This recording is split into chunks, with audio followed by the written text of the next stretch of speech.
brought you by Silver Pumps and Motors. Top quality और consistent performance के लिए सिर्फ सिल्वर पंप्स नाम याद रखना. తెలంగాణ భవిష్యత్తుకు బంగారు బాటలు పడాలంటే డబుల్ ఇంజన్ సర్కార్కి పట్టం కట్టాలన్నారు కేంద్ర మంత్రి కిషన్ రెడ్డి. కమలం పార్టీ కార్యకర్తలు చిత్తశుద్ధితో పనిచేస్తే వచ్చే ఎన్నికల్లో అధికారం బీజేపీదేనన్నారు. కాంగ్రెస్, బీఆర్ఎస్ రాష్ట్రాన్ని అప్పుల కుప్పగా మార్చాయన్నారు. కేసీఆర్ దోచుకున్న సొమ్ము కోసం ఆయన కుటుంబంలో గొడవలు జరుగుతున్నాయన్నారు కిషన్ రెడ్డి. బీజేపీ వర్క్షాపులో నేతలకు దిశానిర్దేశం చేశారు ఆ పార్టీ తెలంగాణ అధ్యక్షులు కిషన్ రెడ్డి. ఒకవైపు మోదీ సుపరిపాలనను వివరిస్తూనే మరోవైపు తెలంగాణకు కాంగ్రెస్ చేసిన అన్యాయాలను వివరించాలన్నారు కేంద్ర మంత్రి.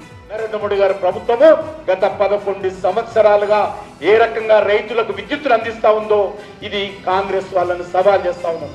ఈ విషయంలో చర్చకు వస్తారని అడుగుతున్నాను. అది కరెంటు విషయంలో చర్చకు వస్తారా, ఎరువుల విషయంలో చర్చకు వస్తారా, ఎరువుల సబ్సిడీ విషయంలో చర్చకు వస్తారా, రైతులకు ఇస్తున్నటువంటి రైతుల కిసాన్ సన్మాన్ నిధి విషయంలో చర్చకు వస్తారా, మీ ముఖాలకి ఏదైనా చేశారని అడుగుతా ఉన్నాం.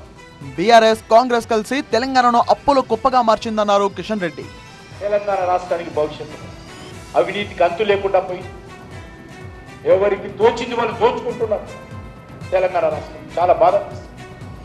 ఎందుకోసం ఇన్ని పోరాటం చేసి సుమారు 1200 నుంచి 1500 మంది తెలంగాణ బిడ్డలు ఆత్మ బలిదానం నుంచి తెలంగాణ తెస్తే కేసీఆర్ కుటుంబం దోచుకోవడానిక, కాంగ్రెస్ పార్టీ నాయకులు దోచుకోవడానిక, వాళ్ళ త్యాగాలనే విషయం ఈరోజు గ్రామీణ ప్రాంతాల్లో మన ప్రజలు చెప్పాల్సినటువంటి అవసరం.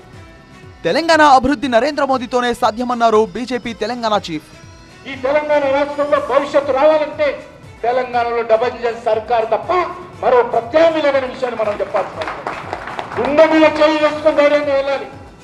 ఈ రాష్ట్రాన్ని రక్షించేటువంటి, ఈ రాష్ట్రాన్ని అన్ని రకాల ముందుకెళ్ళేటువంటి సత్తా, నాయకత్వము నరేంద్ర మోడీ గారికి మాత్రమే ఉంది తప్ప ఈ కాంగ్రెస్ పార్టీ, ఈ బీఆర్ఎస్ పార్టీ లేదనే విషయాన్ని మనం తెలియాలి.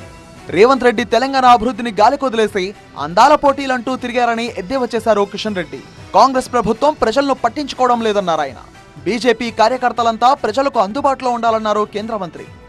ఆ రకంగా 8 నుంచి 18 వరకు ఈ సుపరిపాలన నరేంద్ర మోడీ గారి 11 సంవత్సరాల పాలన గురించి 8 నుంచి 18 వరకు, ఎందుకంటే 9th నాడు వారు ప్రమాణ స్వీకారం చేశారు ప్రధానమంత్రి.